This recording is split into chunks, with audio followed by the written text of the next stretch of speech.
खबर तेरी खो दी, खबर तेरी खो दी। दिल्ली के गद्दी पे है बापू तेरा मोदी, जाएगी वो पाकिस्तानी खबर तेरी खो दी।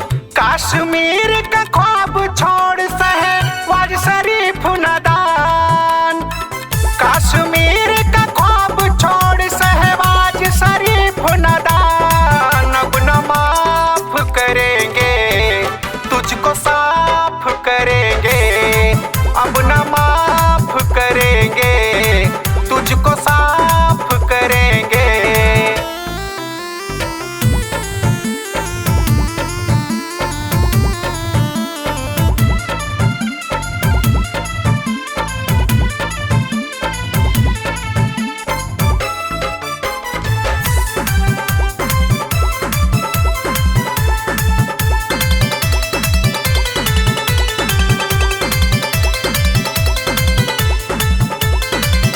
हम हैं अहिंसावादी, सब्र मेरा तोड़ना, कश्मीर पाने के चक्कर में दौड़ना, चक्कर में दौड़ना।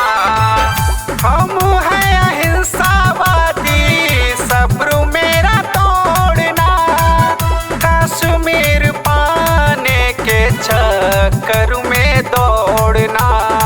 महंत ब्रिजमोहन बाबा जी करते हैं ऐलान, संतोष यादव वरुण बहार भी करते हैं ऐलान। अब न माफ करेंगे तुझको साफ करेंगे, अब न माफ करेंगे तुझको साफ करेंगे। योगी जी ने गोरखपुर से कर दिया ऐलान, अब न माफ करेंगे तुझको साफ करेंगे, अब न माफ करेंगे तुझको